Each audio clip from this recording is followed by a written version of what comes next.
Hi, I'm Judith Schumacher Jennings for Strawberry Creek Worship and Ministry. We're very happy to have Carl Magruder doing a presentation for us today for Adult Ed. Carl, in many ways, needs no introduction. He's been a member of Strawberry Creek for the last 21 years. But by way of introduction, Carl has a master's in divinity. He's a board certified chaplain. He's a cradle Quaker of the waiting worship tradition. He lives in California, where he works as a palliative care chaplain, accompanying those with life-limiting illness. An earth Quaker, Carl finds that of God in the world around him. The text God wrote herself. Carl's a bicyclist, a beekeeper, a bibliophile, a motorcyclist, a tinkerer, and a fountain pen restorer. He's got 2 kids, age 13 and 17. In this time of transition, Carl wonders at the jack pine, whose cones only open and germinate in fire. Can friends be a people of faith on fire, germinating spiritual seeds that bring vitality to the interconnected web of being? You can find out more about Carl at Soulways Ministries. I'll put the URL in the chat. Carl has begun work on his podcast, Soulways. Carl, thank you for presenting today.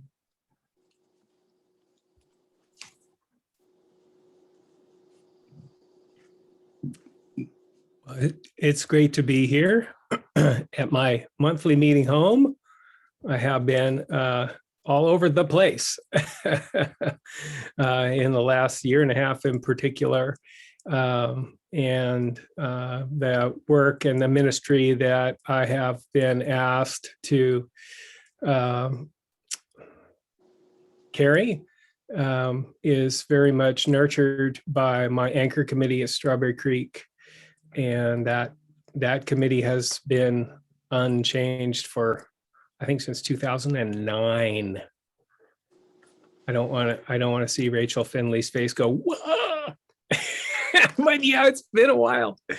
So that, that is to just say that this Strawberry Creek has been a really essential part of my growth and hopefully being able to be of some service to people.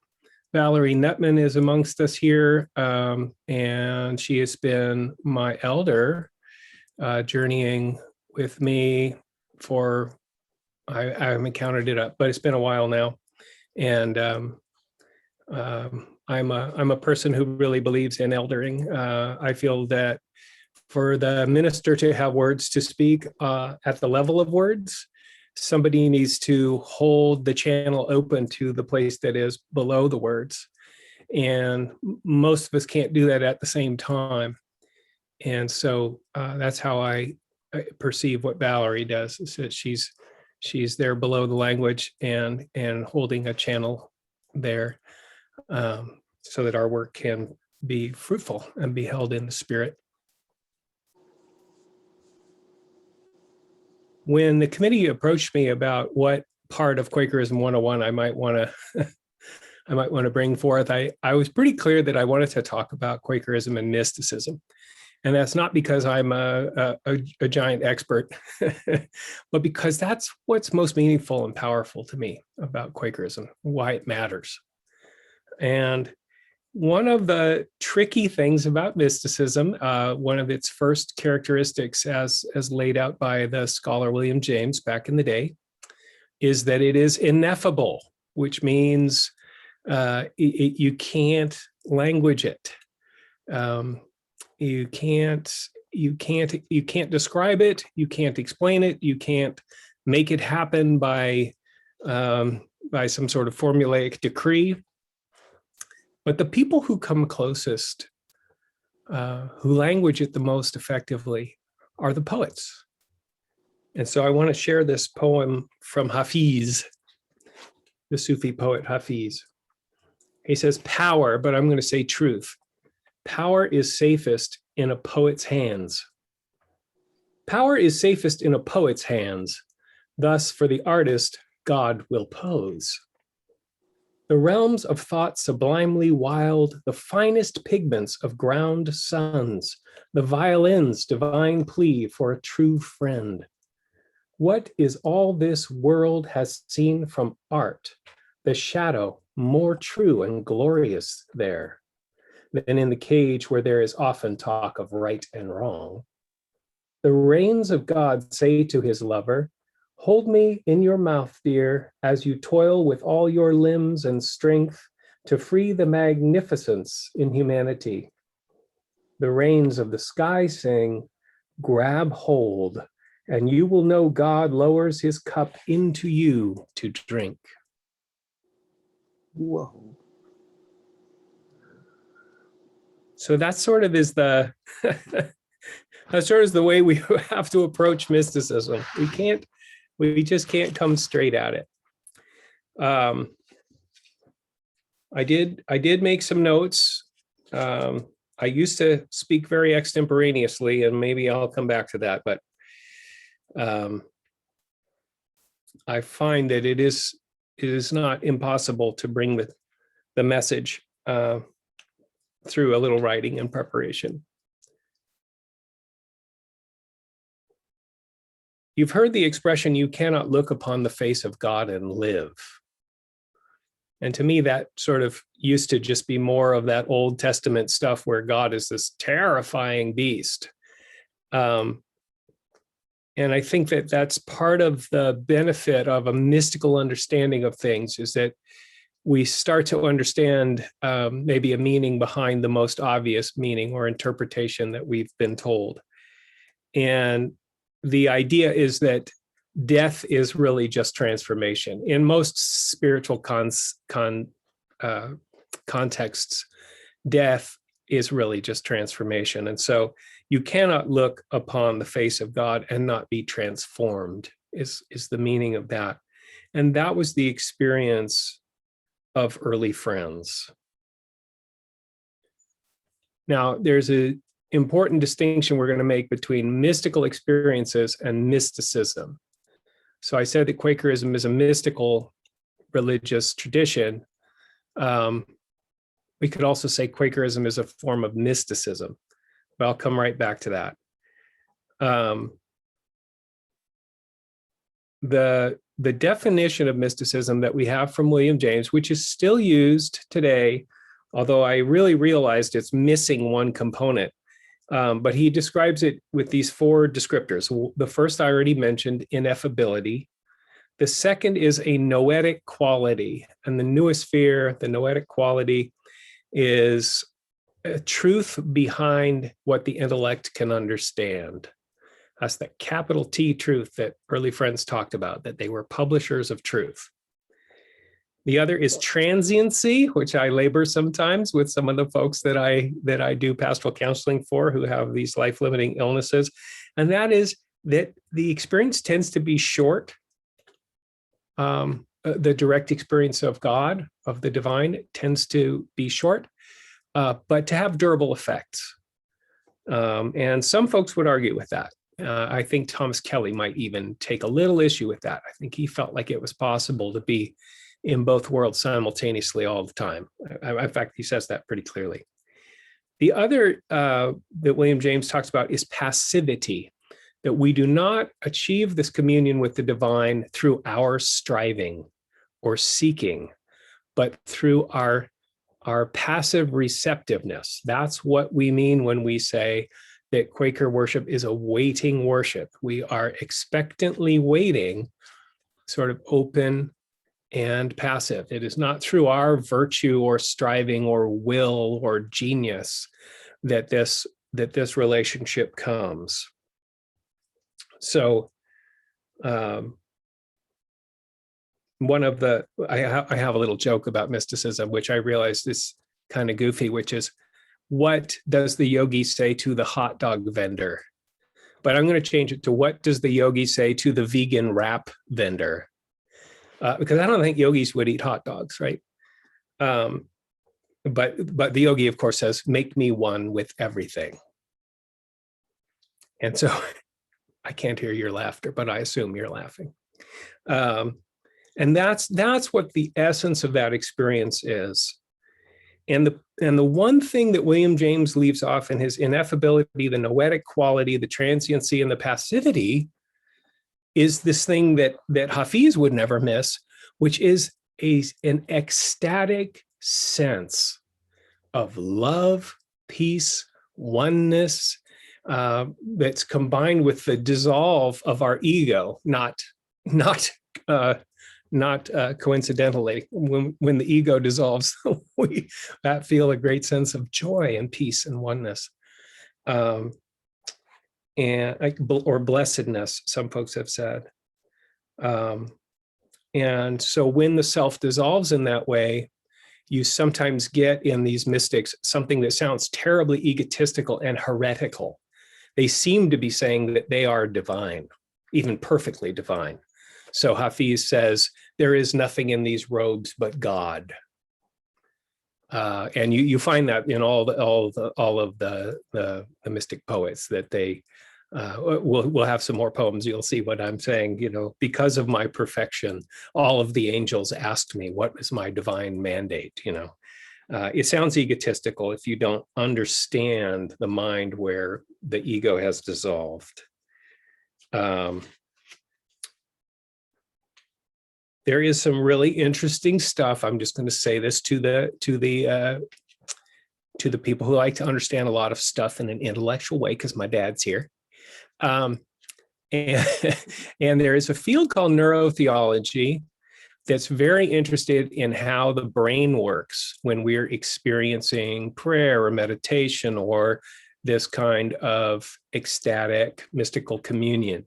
And you've seen that National Geographic cover where the monk is meditating and his bald head is covered with electrodes, right? And they can see real brain differences in these monks, not just when they're meditating, but all the time. Their amygdala is very still, and they can their fight and flight and all that is much more attenuated than most of ours. And then when they're meditating, it's just totally still, and some other things. There's been a lot of interest in the temporal lobe epilepsy, because the temporal lobe epilepsy causes us to be able to let go of our ego. And you might have heard of a book, When the Spirit Grabs You, You Fall Down. It's about Hmong Chinese and how the epileptic is sacred. And that's probably because they were prophets and mystics, because that part of their brain wasn't holding them up. A lot of modern study of mysticism revolves around psychopharmacology. And I hope you've read Michael Pollan's book on that.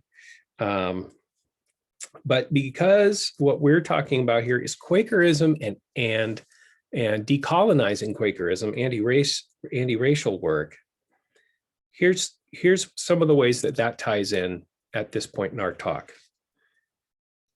The first is that the mystical communion comes upon us. Okay, so there's a paradox, I'll just say that. But it comes upon us not only not by our striving, but not by our virtue. Not because I am smart or a prince or anything like that. And it can come to anyone. And when we know that from our own experience, that actually maybe it was at a time of our extreme brokenness or of our walking very disorderly, like the guy who wrote the song Amazing Grace, where he was working a slave ship and God came to him and he had this beautiful epiphany.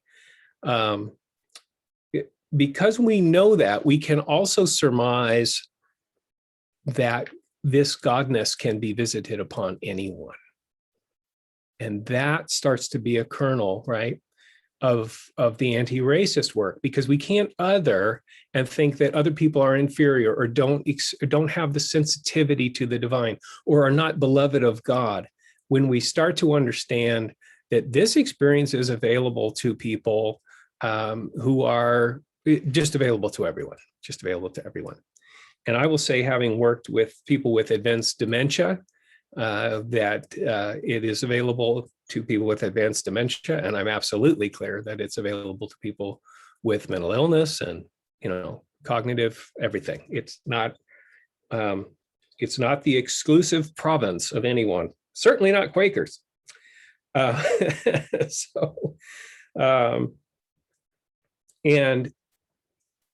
because we feel ourselves dissolve into everything, we also can find a sort of authentic earthquakerism. I just have to make a little plug for the earthquaker movement. And that's in you hear that in the quote from William Penn from Some Fruits of Solitude that is in our Faith and Practice. I'll just read it quickly, it. It would go a long way to caution and direct people in their use of the world that they were better studied and knowing in the creation of it, or how could they find the confidence to abuse it while they should see the great Creator stare them in the face in all and every part thereof. I believe what underpins that statement is a mystical understanding of all of creation as sacred. It's that funny thing that happens when we think, oh, we have a little piece of paper that says we can run this pipeline through this indigenous land. And then they say, well, that's sacred, and that hill is sacred, and that stream is sacred. And the petroleum industry throws its hands up. Well, it's all sacred to you people. Yes, getting somewhere. Woolman had this epiphany in his mystical awareness of the dark mass of people to the south and east of him who were in as much misery as they could be and live, which we always interpret to mean enslaved persons, that he saw that he was not separate from enslaved persons, and simultaneously saw the terrible damage done to white folks who were complicit in slavery, right? And I remember the story of Brian Wilson, the peace activist, when he had been all trained up to be a soldier in Vietnam, and he had the most macabre job, which was to go in after action, as they say, and determine how effective American bombing was. And he was looking at the body of a Vietnamese woman, doing his job with the clipboard or whatever, and he looked at her and said, "This is my mother." And that's that understanding of non-separateness that a mystical awareness can foster in us. And then he was massively changed in that moment, and we've got to be a little careful about that massive change thing. But we'll come around to that again. So mysticism, this mystical experience of the oneness of God. I say one other thing, and then, I didn't check. Can we do little groups? Are we able to break into little groups of 3? Yes, we are. Just let me know how long and how many groups. This is your cue to set up some groups of 3. And I'm just going to say 2 things before we break out, and then we'll come right back after a little check-in. So the God word hangs some of us up. And honestly, it should. I remember a great British actor who was going to play Richard III, and he kept stumbling over the great speech and going, I have to go to the bathroom, or can we take a break, or this doublet doesn't fit or something. And finally the director said, well, what's your problem? Why can't you do this speech? And he said, these words have been in a lot of people's mouths. And that is very true of the God word, right? And it's been weaponized, right? And it's been used to justify every horror under heaven, right? So we should be a little nervous about it. What I want to tell you is that mysticism is not dependent on theism. So I will probably use the word God. That's familiar and comfortable for me. That is our tradition as coming out of the Christian and Quaker tradition. But if that bugs you, don't get hung up, because the sense of mystical communion, pervades all sorts of traditions, including Zen Buddhism, where it's definitely not referred to as God, but Kensho. So don't get hung up on that. And I think I'm going to hold the other until after. So what I'm going to invite you to do in your little group of 3 is just to go around quickly, because I feel like we don't do this enough, and talk about any experience in your life where you have felt either that you were in direct communion with God, or the mystery where your ego and self and the boundaries of your body dissolved and you had a sense of peace and acceptance and acceptability, or a spiritual insight that changed the way that you walked in your life, that changed your journey. And so that's the query. And I'm just going to suggest that if we do a little group of 3, we can go around and do 3 minutes each and be back in 10. Is that doable, Eric? It's doable. Just give me the word. Okay, and then Valerie and I would probably like to stay here. Okay. So it may end up being possibly a group of 3 or 4. Okay. We're clever. We'll figure it out. Okay. All right, we'll go. Recently, house and kid sitting in San Francisco, and my son has a glass beaker. It's pretty big, and you fill it with popcorn, and you put it in the microwave. Just normal popcorn. It's not in a bag with chemicals and stuff. And so it will do a microwave popping. And it's like that watching you guys come in. Pop, pop, pop, pop, pop. But I think there's 4 or 5 seconds between pops now. So I'm going to call it. I hope everyone is feeling nice and salty and buttery. Early friends read The Lives of the Saints. And you would think, as an anti-papist, as they sometimes could be, that they wouldn't, but they considered the saints to be faithful members. We know that John Woolman read Thomas Aquinas, and this is a poem that Thomas Aquinas wrote, and I hope that Woolman read the poetry. It's called, and I use this poem. I'll tell you this: I use this poem a lot when I have patients who are really stuck in this idea that they have somehow led a sinful life. And as they're facing a serious illness, they're really concerned that their sinful life is going to result in a very unpleasant eternity. And because these ideas in most cases were sort of inoculated into the person before they had developed critical thinking, telling them no, blah, blah, blah, nothing, doesn't do anything. Often if they're Catholic, having the priest come and really work with them and give them a blessing and, absolve them is helpful, even though they may not have gone to church for a long time and may be critical of Catholic theology or whatever. But because this poem comes from Saint Thomas Aquinas, it is sometimes helpful for people. It's called The Mandate. Because of my compassion, it has a little bit of that, what sounds like egotism, if you're not just understanding the mystical union that he's living in. Because of my compassion, the sun wanted to be near me all night, and the earth deeded her fields to me, and all in heaven said, "We have voted you our governor. Tell us your divine mandate." And I did. And God will never revoke it. Nothing in existence is turned away. More tender is my Lord's heart than any heart has ever been. So when the divine realm asked me to govern it with one simple rule, I looked into his eyes and then knew what to say to any angel that might serve as a sentry to God. No creature should be turned away.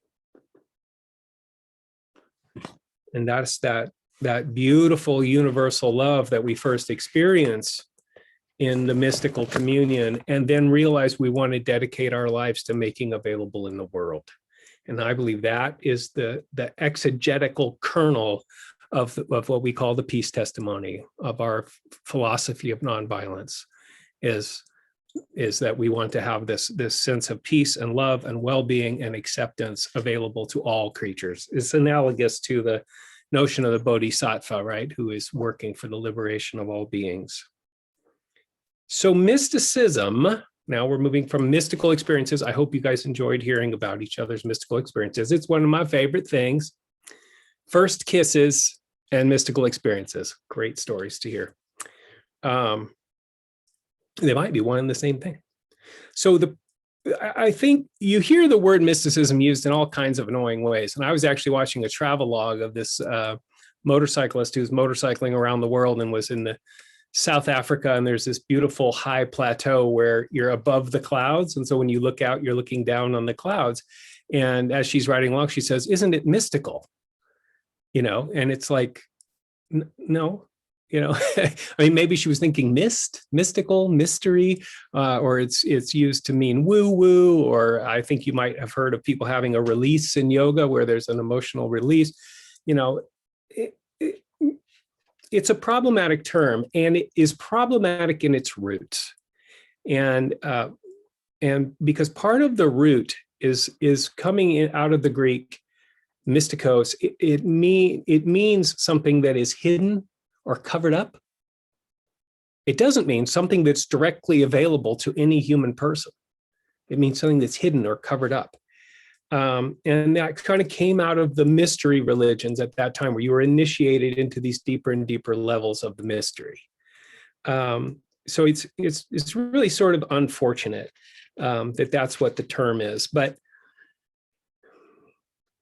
when we talk about Quakerism as mysticism, what we mean is that it's a faith tradition that is ordered around the idea that direct communion with the divine is possible. And it tries to nurture and bring about the conditions for that to happen, notwithstanding the passivity piece, right? We can't make it happen. So it's like the idea of polishing the tile. You know, you can polish that tile all you want. It's never going to turn into a mirror, but you probably better keep polishing it. And then one day maybe the tile turns into a mirror. So it's sort of like that.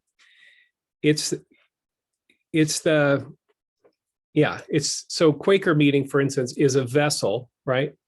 We're sitting there, we're waiting expectantly, and that's what we're waiting for, is for God to enter in, Emmanuel, God among us. Now, the problem with the mystical experience is that it exists within the context of a religious matrix, you might say, or another way to think of it is that it might happen in one part of our brain, but then we have to language it, right? And so mysticism is not inerrant. George Fox kind of wrote about it like it was, but you can sort of look at some of his own errors and see that maybe, that it isn't. And that's because it has to travel into the world that we function in. And we only have the tools to carry it that we have. And so you can fall into errors, and there's lots and lots of errors. Some of the greatest Zen monks in Japan in the middle of the last century were drafted, so to speak, to help the kamikaze pilots have the clarity of focus to drive their airplanes into enemy battleships. The mystic, oh dear, it's not Hildegard, it's a great woman mystic, German. Somebody help me here. What? Anyway, she's German, Mechthild? I can't remember. Anyway, she was during the time of the Crusades, and she participated in the idea that not only was it not a sin to go to the Holy Land and kill the infidel or kill the enemy, but actually this would earn your way into heaven, right? And you see it in a much more subtle way with John Woolman, right? He first started feeling a little niggle about writing a bill of sale, and then he tried to get Quakers to treat their slaves nicely, and then he tried to get Quakers to free their slaves when they died, when the owners died. And then he finally got to a point of going, this can't be redeemed. Laura Magnani, if you've ever talked with her about her journey or read her book with criminal justice, started with the AFSC kind of making it better, and then got to a point of prison abolition, just going, this thing can't ever be made right. So there's room for us to be in error, even really horrifically bad error.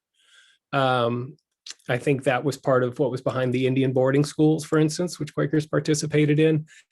Good intentions, but this bad understanding. And then there's definitely room for us to grow in our understanding. And I'm so grateful because that's what I'm doing, growing. So error can enter in. And the Quaker meeting, this mystical faith, becomes a school of the spirit. And in a place where, I don't know about your parents, one of my parents is on right now, but when we got chickenpox, we were encouraged as kids to get chickenpox from our siblings so we could get it over with. And that's what we really want our Quaker meetings to be, is that Ralph Murphy is moved by the spirit, and then it's contagious. He's not wearing his COVID mask.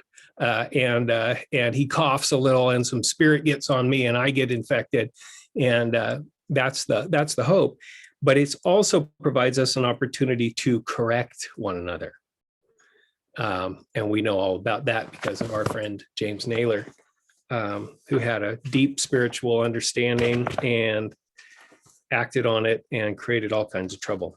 So part of the reason that it's important for us to have some diversity in our Quaker meetings is not a sense of noblesse oblige that we have figured out this wonderful thing and we owe it to the less fortunate to impart it on them, but because we are profoundly incomplete if we don't have a diversity of viewpoints, right? There's that of God in every person. We want to hear every person's voice or insight, and yet we have kind of a narrow demographic, okay? And so it was with that in mind that I started to finally actually read this book that's been on my shelf for 4 million years, Black Fire, and learned about N. Gene Toomer, who I knew nothing about, but he writes very powerfully about the Quaker meeting and some really pretty challenging stuff about the Quaker meeting as a school of the spirit.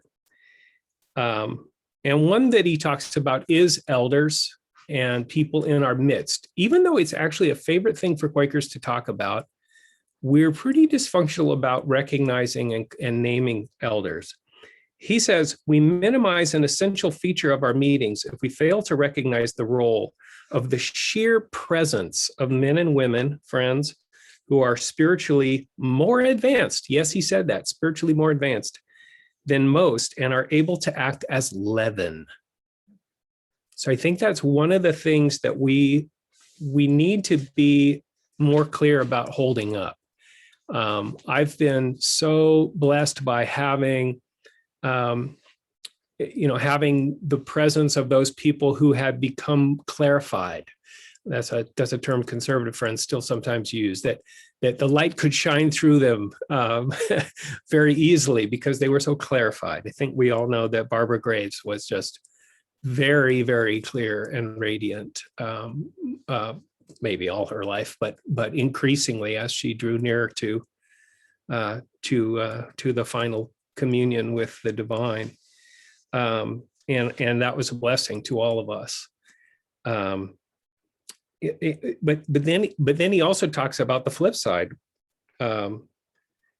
which is that sometimes sitting in worship, and this is very true of me, he writes, frequently I must recall myself again, still the mind and turn Godwards to practice waiting. All too often I wake up to find, no, not that I have been actually sleeping, but that I might as well have been so far have I strayed from the path that leads to God and brotherhood. And I have been buried under inertia and deadness and unable to overcome them. Having meant nothing to myself, it is not likely that my presence meant anything to others. And so it's this a little bit of a calling in, as Dinah Bachrach would say, or a little bit of an indictment, that we have an obligation to one another to be as spiritually clear and well prepared and committed as we can within the context of our Quaker meeting. And I'll tell you why I think this is important, and I'm saying this in all seriousness. When I was involved with the Berkeley CERT, the Emergency Preparedness Group, one year they send out things to all of you Berkeleyites every year. You know, have some water, have an earthquake kit, have some extra medications, and they get very little participation. And one year, as a kind of a, I don't know, Hail Mary or change things up, or an idea from the National Convention, they said, do you have the medications and clean water and food that your pet will need if services are disrupted? And their phone tree went down. Everybody was just absolutely freaked out about Fifi. And when we have a concern for the other, we move out of our ego space and we are able to find a level of focus and commitment, because we understand that it's the well-being of the rest of the community that is dependent on our bringing ourselves, our whole selves for sure, but bringing our best selves to worship. So I really appreciated that. We were invited to a flower dance up on the Yuba River, and I've talked about this before, but this is a coming of age dance for young Hupa and Yurok women. And it's a dance that was lost to them in colonization, and it has come back to them. That's how they say it. The dance came back. The dance has the agency. And as we were moving to the dance ground, our accompaniment, the person who had invited us, said that we had to clear our mind of all negativity, because we had to be in a complete blessing mindset for the well-being of this young woman. And it was so easy to do that, to let go of my worry and my criticism and my analysis and my whatever, because the well-being of another person was asking it of me. So I think that's an essential part of our mystical communion. I'm just going to do one more hard thing, and then we're going to get back to the fun stuff. So looking at the lives of early friends, the first process was convincement, which happens around this sense of divine communion. And then what happens next is conviction, that the light illumines the darkness, and that then we have to look at ourselves. And so one of the things that he talks about is that we have to have an awareness. If there's that of God within us, we have to have this awareness of that which occludes that, right? Like we're saying, Barbara Graves seemed to have processed off of these things that had occluded those things for her, so that we even could access the divine light in her. And he has sort of a program for that. And the first is to see these things one by one. We cannot just see them all at once. To face them, that's the second thing.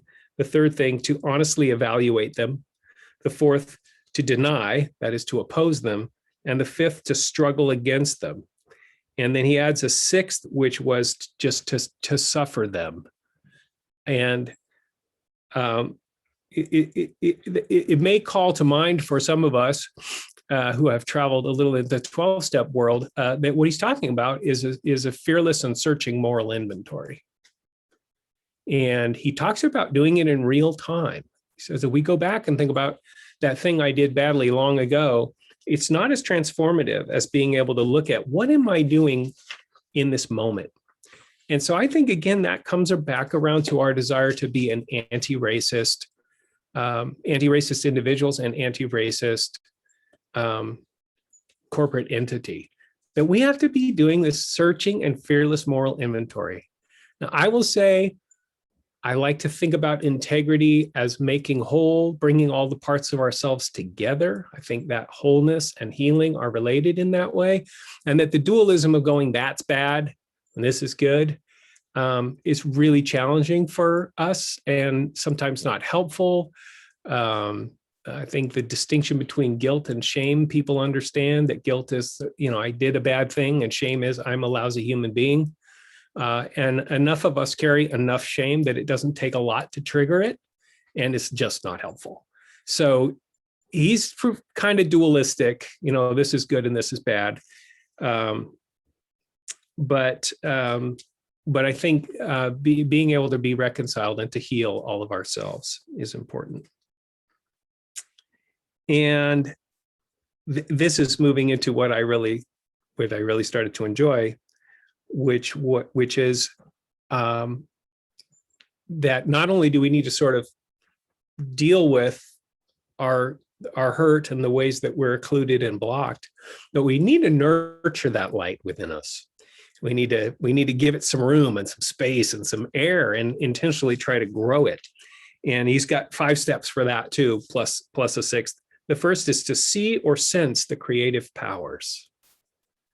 The second is to recognize and properly evaluate them, which I think might be where we went astray before we developed some systems of discernment. To actively affirm them, to further them by struggling for them, and to express them. And then his 6th is to enjoy them. These are the fruits of the Spirit. This is the joy that we can feel with one another as we celebrate the Spirit. So,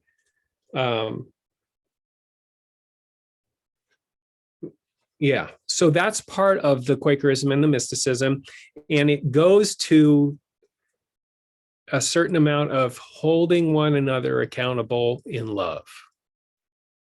And I'm giving up this oversight debate that's going on in Quakerism. I have lost that battle, but I am not ready to give up on the idea that we should not jettison the idea that we are accountable one to each other, to the another, in a loving and nurturing way.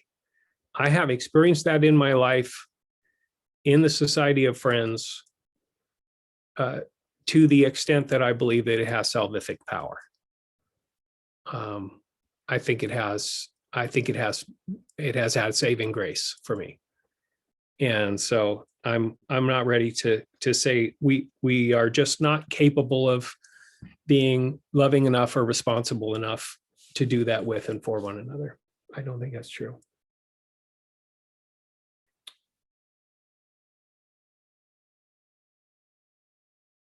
Wow, ripping along through the notes here.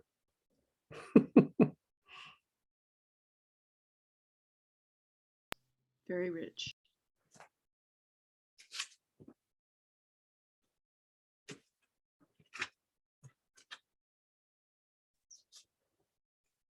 Okay, so I've talked a little about the meaning for worship as this vessel, right, for expectant waiting for divine intervention. I will say, if you have had way more mystical experiences in your life, in nature or in the midst of some artistic endeavor or whatever, you're not alone. One of the reasons there's not a lot of religions founded on mysticism is that you just can't command it. And it is anti-hierarchical, and it defies categories. Rumi says, out beyond our ideas of right doing and wrong doing, there is a field and I'll meet you there. It doesn't do really well with wrong and right and rules. It's one of the reasons the psychedelic drugs were considered so dangerous in the middle of the last century, was that they caused people to be very bad cogs in the machine, and also to overcome fear to such an extent that they were capable of really courageous action. That's something we come by through our religious technologies. Now, in the realm of corporate discernment, of our business process, of our decision making, the noetic quality that William James talked about, if you remember, it was where he said, truth that's beyond intellect that is what makes the Quaker process of unity so profound, sometimes very radical and revolutionary, and so intensely pleasurable when we can all come around to the same place. I am convinced that if you ever wired up the brains of a bunch of Quakers who were in a difficult business meeting, laboring over something that really mattered, should we turn our friends meeting into a sanctuary for undocumented immigrants, knowing we could lose the building or whatever? And we came around to a solution that was really what Spirit was asking for us. There would be this endorphin release, there would be sort of fireworks going off on the EKG or whatever. Because we can get to a place where we're in service to truth beyond the intellect. And part of what is paralyzing our process is that we're stuck in this place of intellect and rights. And this is what worked over here. And I have to have my way. We haven't done our personal work.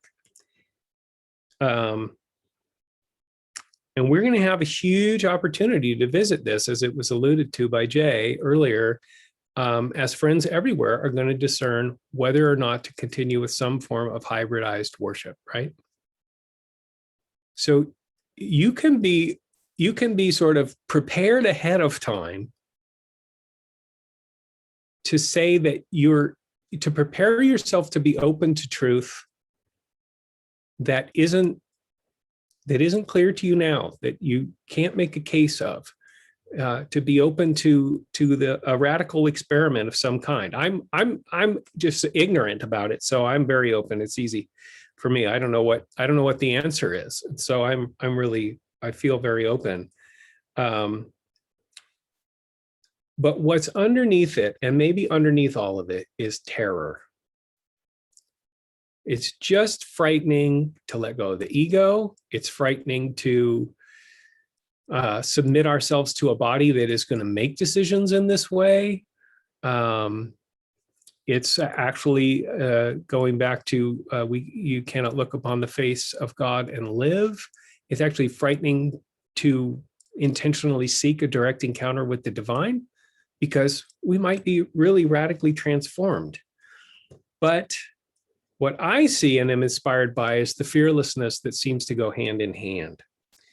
And I was just recently floored again, as I am every year on Martin Luther King Day, by his speech. I've been to the mountaintop and I've seen the other side, and I might not get there with you.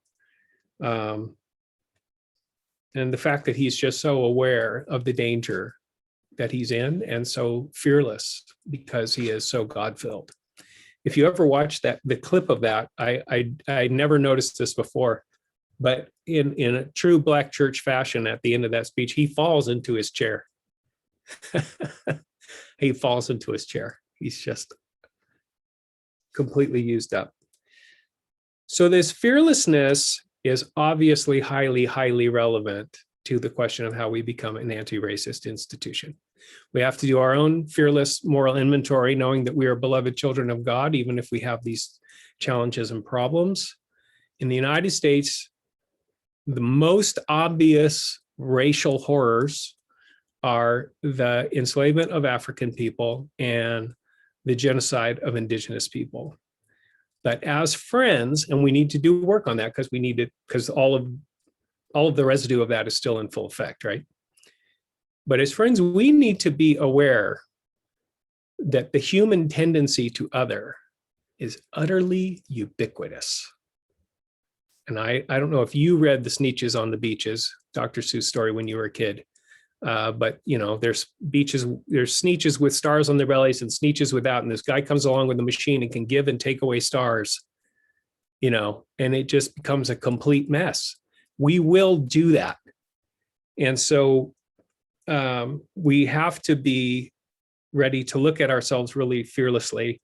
And the distinction that Mika was teaching me about recently is that between the ally and the co-conspirator. And so, the African-American woman who climbed the flagpole somewhere in the deep South some years ago, we actually saw her speak not more than 2 months after that had happened. And she took down the, the Confederate flag that was flying in front of the courthouse in this southern state. And she was accompanied by this white guy who also accompanied her to the Wild Goose Festival where she was speaking. Because he knew how to do the climbing and the ropes. She didn't know all that. She had a little bit of training. But one of the ideas the cops had for getting her off the pole was they were going to electrify it.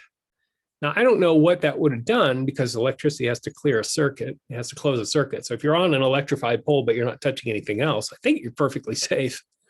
But he wrapped himself around the pole so that they couldn't electrify it. And so an ally might have said, oh, you need a good wiring harness. Here's a check. Go to REI, buy some good ropes. We support you. Our meeting is going to write a letter of support for your actions and that we shouldn't have the Confederate flag in front of it. That's an ally.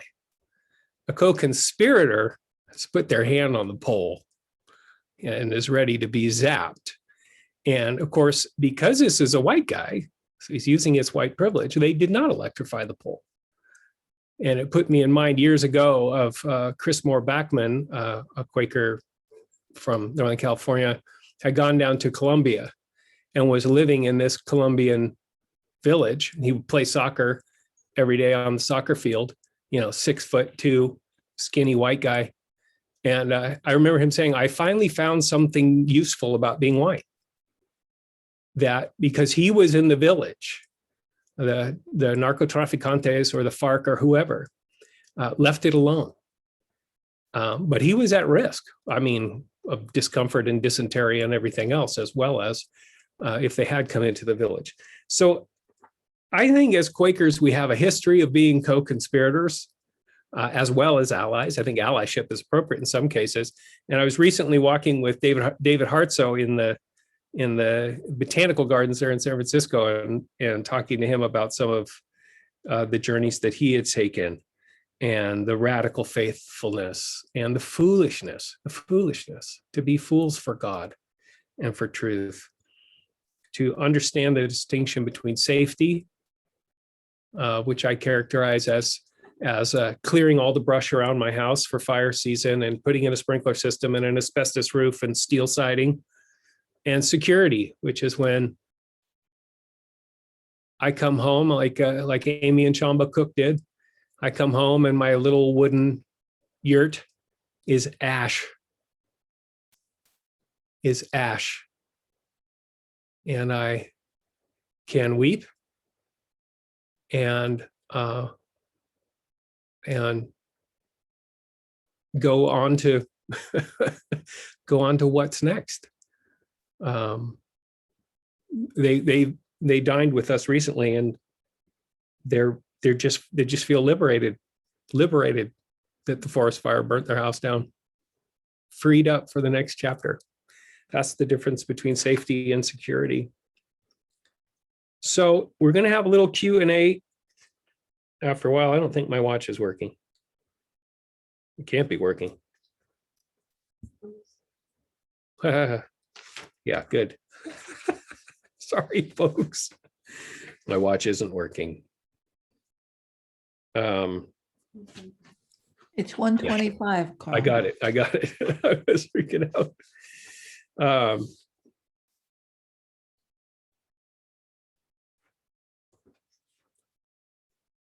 So this is well, actually, I should see. I think this is Mirabai, another mystic. No, it's Catherine of Siena. And it's another poem, because the poems are what help us to understand mysticism aright. But this is relevant to the question of becoming an anti-racist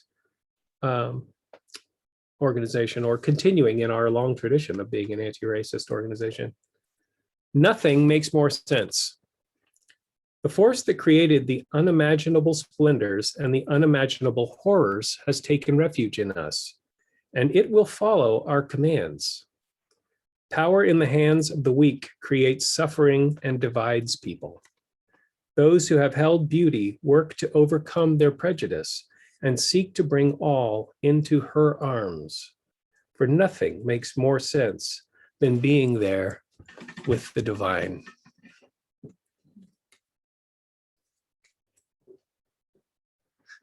I just love the poetry. It gets me out of my little brain. So that's sort of what I have this morning. I feel like it may be a little on the disjointed side, but I think we could have some discussion or some Q&A. Not that I have all the answers, boy, do I not.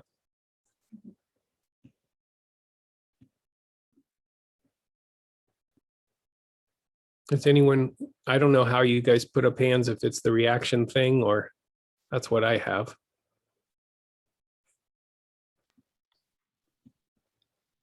Typically, Friend Rachel, you are muted, as sometimes happens. It's not a personal comment. I am wondering specifically about decolonizing the culture around Quaker worship. What we traditionally, what we teach people are our practices, often excludes people who have mystical experiences, especially loud mystical experiences in the Pentecostal tradition. And this kind of, this is related to our whiteness, I think. And I know in the history of Quakerism, Quakers used to be a lot more loud and demonstrative in the very early years. And then they gave that up and became serious and sober and quiet. And I'm wondering just what you might have to comment on that. Well, I love that inquiry. I was talking to Rashid, whose last name I don't know, but he was considered as a candidate to be the general secretary of Baltimore meeting. And he had a beautiful way of saying that. He said, we need to recenter spirit and decenter whiteness. Mm-hmm. And the expectant waiting was waiting for God to speak to us and to give us direction. It started as of our not knowing how to worship, not how to worship, and wait for instruction. And we've made a worship of our waiting for instruction. But I think we may need to move forward with that and to cleave to the notion that there's that of God in every person.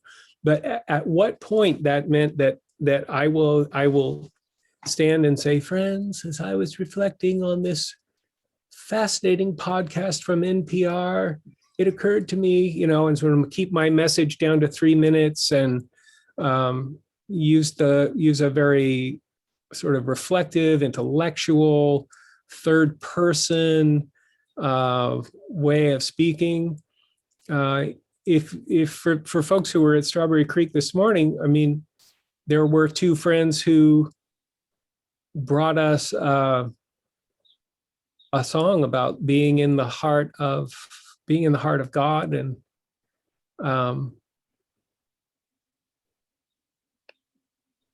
it called us into the heart of God.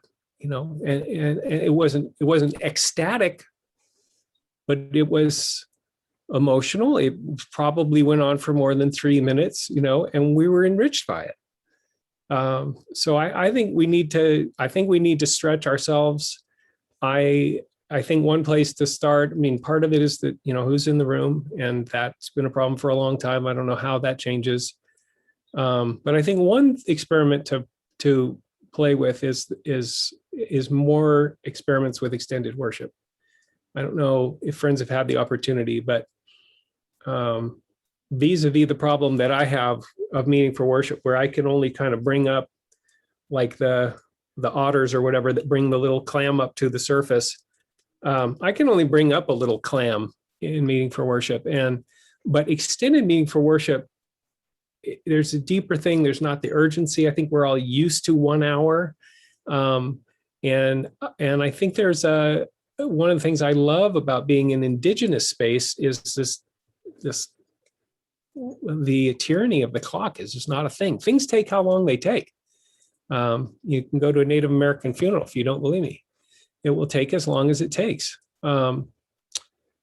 But I know there was some unfortunate incidents of some person of color in meeting somewhere, and somebody gave a message and they said amen, and then they were upbraided. Really? Who has not felt the urge to say amen? Come on. Yeah, I don't know how we solve that, Rachel, but I know that we are going to have to be uncomfortable. And I welcome that, because I don't grow unless I'm uncomfortable. I like to be uncomfortable a lot.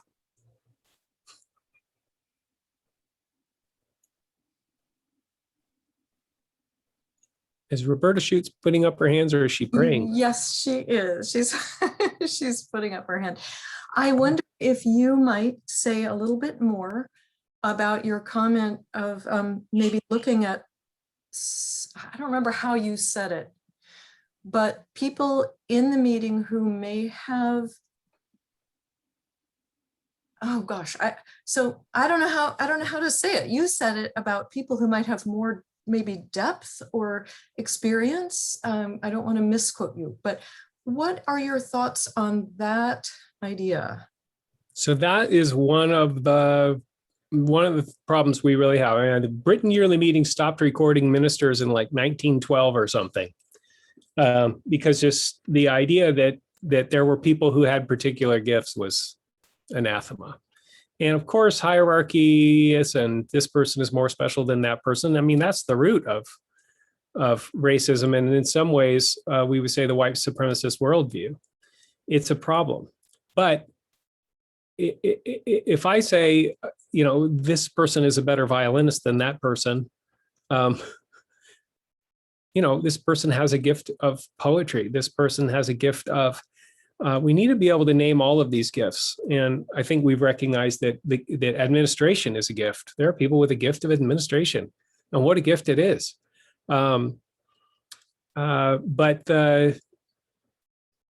question of the people who have a certain, I'll give you an example. I try not to sit next to Gordon Bishop if we're in the same meeting for worship, because the odds that my sitting next to him and how deep he goes, not causing me to have ministry, is pretty low.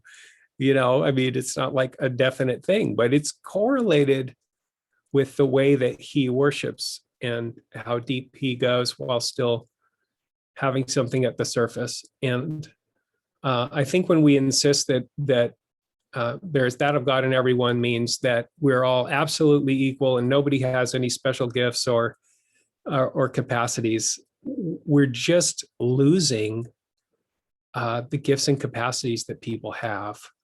I think celebrating the gifts is essential, and naming them and calling them out. I remember when Darcy Stanley was starting to give ministry at Strawberry Creek meeting, and it's like, well, somebody needs to do a little of this with her, to affirm like that there's this thing that's growing in her, this gift that's growing, and that because of her anxiousness about it, she sometimes doesn't give it its full expression. Somebody has to nurture that, and name it. It's what we say of the weighty friend. But that term has just become too, I think it's become too dilute somehow. I don't know if that's helpful, really. Maybe it's a discussion to be started or something, continued. Yeah.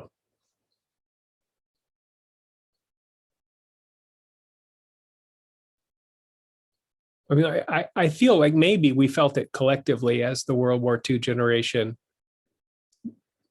faded from us.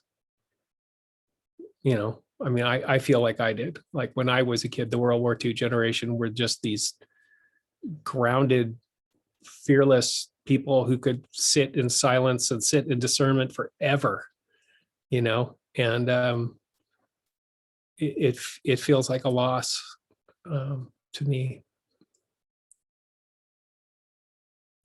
Now y'all baby boomers are the grown-ups in the room.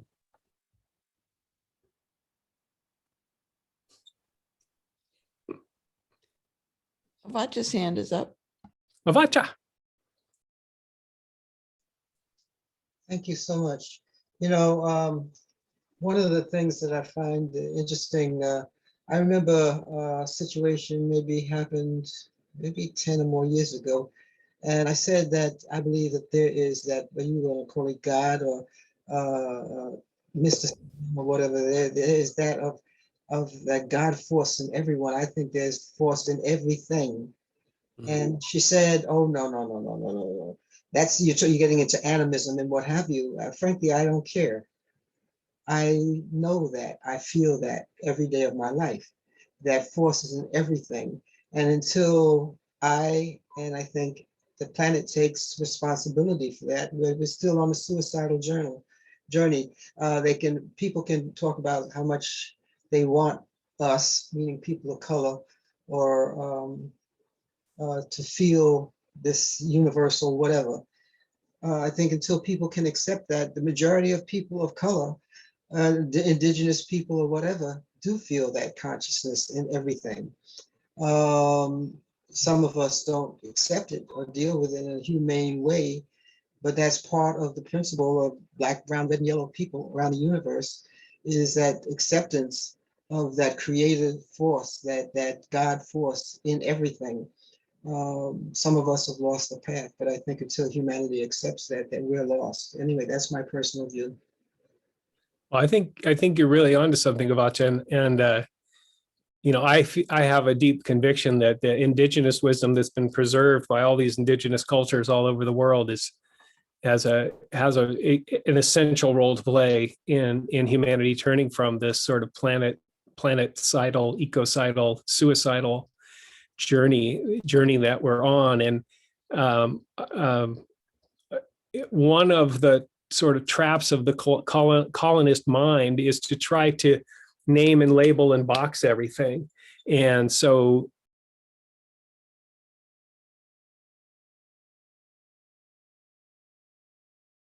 and it's sinful and it's satanic, and you know, and we just don't need to play that game. I mean, again, in the poetry is where we find it. And even in Penn's quote, he says that folks should not have the strength to abuse earth, who should see the great creator in each and every part thereof. He doesn't say the tree is God, but he says we can see God in the tree. So we don't have to get into that battle because it's utterly pointless, as you say. And I find that some of the work that Black folks are doing with regard to the creation is really meaningful, because so much of the natural world has been made scary to Black Americans. The woods are scary. You know, Black Friends and Friends General Conference want to have Friends General Conference in an urban setting, because it's constantly being these retreats that are out in the country, and the country is scary. And that is not an old problem for Black folks, right? I mean, but it's a healing that's happening now that I think we really need to embrace. So I'm grateful for your comment, Betsy. Thank you, Carl. Thank you all. It's so rich. Several thoughts had been rising in me even before you spoke, Carl, and some have come up since you've spoke. But one is that I am minded that coming into presence with others can come through our silence together. And I've also, and I think many others have experienced it through sound, through chanting, through singing. I'm thinking of I don't say it right, teze, tradition, which is fully Western, as is, but each of our different cultures have singing and also dance, although I haven't experienced the divine in dance, but I have experienced a sense of order and connection through contra dance, for example. But Teze moves me to tears in the same way that a very rich, deep Quaker meeting and my very first experience of Quaker worship brought me to tears. And I say that not because I think I should be in tears all the time, but rather the spirit is resting in my own, my mind is resting in something deeply comforting. Yeah. So that worship through song or dance is, we would experience that. That doesn't mean our hour of silence cannot be maintained, but that I can become bigger when I experience the divine in other forms. That is absolutely for sure. My life has been enriched. The second thing I just want to mention, where was June Toomey? Why did I not know about this book? I've ordered it now. 3, some years back I worked, so what I have learned, I worked for an organization, Somos Mayfair it's called now, in San Jose, and we went on retreat. And because, I was a white English-speaking member of the staff, I didn't fully understand the culture of the group I was working with, but we learned something in that retreat that was not targeted to people like me, but I learned a lot. It was El No, Señor No, that this was a pervasive mindset that inhibited young people profoundly. And I got it because the El No was part of my cultural upbringing in my family, not intentionally perhaps, but the concept I say now, ironically, is in my world growing up, to criticize is to love. To love is to criticize. And it was profoundly disturbing and now very useful to hear that criticizing, controlling, trying to control or criticize or improve people is a part of domination tactics. It's a part of control. And even if it's in my own family, and certainly when I try to exercise make the world safe for me by saying no to others in various ways, like not so loud or don't move that there, that I'm out of tune with the divine. It doesn't mean I have to embrace, crime or violence. No. But the ability to say no should be, I feel, very, very judiciously used and always in a loving spirit. And those things came up and are part of my world, and I appreciate giving them the framework that you have, Carl, as well. Thank you so much. Yeah, I mean, non-dualism is a absolutely common phenomenon of mysticism, that thing about Rumi, out beyond our ideas of right doing and wrong doing, there is a field and I'll meet you there. There's the non-dualism, and then paradoxically, there's this sense that love is supposed to pervade all of our interactions. And so when our interactions are not loving, I feel a sense of futility about what's going on with Israel and Palestine right now, but I don't feel like it's all okay, so it's tricky. And I remember years ago giving some spoken ministry and yearly meeting, and Rolene Walker saying, it was interesting, your ministry was interesting because you started out and you clearly had a real leading, but then you tried to make it neat. And that's when you outran your guide. So she was correcting me. She was saying no. She was criticizing me. She was saying you did it wrong, right? And I felt so blessed and loved by that I remember it years later. It's just this incredibly caring thing. So yeah, I mean, there's just the blaming and the shaming and the relentless criticism that doesn't grow our spirit. And then there's sort of this loving correction thing that people that we have real relationship with can afford us. So, and your question about mysticism in the dance, I mean, that's what the Shakers did originally. It's really fascinating. That's what they did originally, was ecstatic dancing. And then the dance got codified. You had to do step, step, step, step together, turn.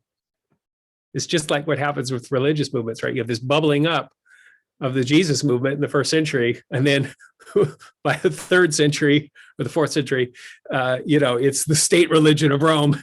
And the council at Nicaea says, this is what it is, and it's been turned into a bludgeon from something that was living. But the Hasidic Jews with the dancing, that, the whirling dervishes, certainly the sun dance of the native peoples, if you've ever been in a drum circle where you moved into a trance place, those are all ways of us connecting. And most of them take a whole lot more than an hour. And the jump dance that happens up in Hoopa is a 10-day fast after half a year of preparation. And I think that's another little challenge that we have, where we want to try to connect with God by leaving the house late and bicycling to meeting and sitting outside for the last 5 minutes and then going inside and just being frantic. And I have 3 things to do later in the day. And I don't think we're going to get there. But we should definitely talk about that. And I like ritual.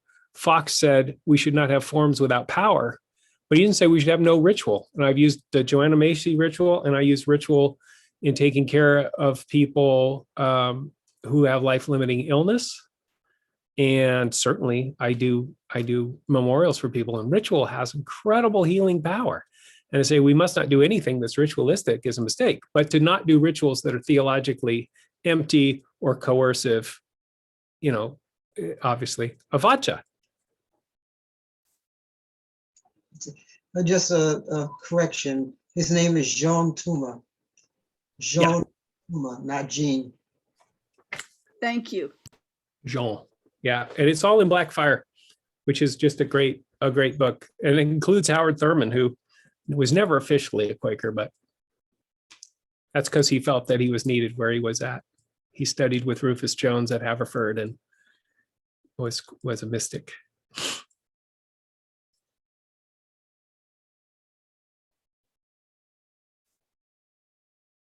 Well, I think we are exactly at time. I hope this has been fun and helpful. I see another hand. Oh, Barb. Hi, Carl. Barb here. I just wanted to thank you for your wise words. I have been working with the Berkeley meeting, and we just passed a minute regarding the dismantlement of racism. And thanks to Strawberry Creek, because they did a lot of the work to assist us. And what I would love to know is just your last thoughts on how we can be co-conspirators. you mean the 2 meetings, or how folks can be co-conspirators? Folks. and the meetings. Wow. Well, I will first say that I think these minutes of concern do matter. There's been a lot of talk in recent years about how minutes of concern are just their allyship, right? We're so remote from any actual risk or engagement that it's an empty gesture. And I want to say that the laboring that we do around a minute of concern, people getting informed, and our saying as a body, like, we're opposed to racism. We want to be actively anti-racist. It is agentic. It has agency. It matters that we do that. And furthermore, it would really also be significant if we would not do that. Well, we can't reach unity around being opposed to racism. Really? So I think you have done something. That's one thing I would want to say. My prediction is that our civilization is just going to continue to destabilize. The way that civilizations collapse is that they step down, and as things become unstable, and you fall into the strongman thing, which we just did 4 years of, and it was horrific. And our economy is held together till now because every force is bent towards keeping the economy going. So we just had as big of a Donald Trump / Black Lives Matter / climate change / COVID wake up call as we could have, and still have the lights on and have your credit card buy stuff. But chaos is going to keep happening, and chaos, which Joanna Macy calls the great turning, which starts with the great unraveling, is this place of profound potentiality where whole new things can be brought to being, because the things that were established are teetering or crumbling, or we're seeing that the emperor is naked or whatever. And so I would say watch. Early friends were serious about watchfulness. Let us pay attention and to see where those places of radical witness and intervention are going to be popping up as things get weirder, as things destabilize. I don't mean to sound apocalyptic. Apocalypsis just means to reveal, but that's what we've experienced, right? Is an apocalypse. We've seen a lot of things that have been true for a long time. We're seeing them clearly. A lot of people are seeing them clearly. And so I don't know exactly what the opportunities are that Berkeley Meeting is going to have going forward, but we are going to have opportunities going forward for radical witness based on our direct experience of love as the central and motive force in the universe, and how we can become permeable to it and become instruments of it in the world. Carl, thank you so much. It's been quite special and rich, and we're grateful to have you ministering to us. Well, I'm grateful for Strawberry Creek Friends Meeting being this petri dish of the spirit for me and keeping me well infected over the years. Yes, thank you, Carl.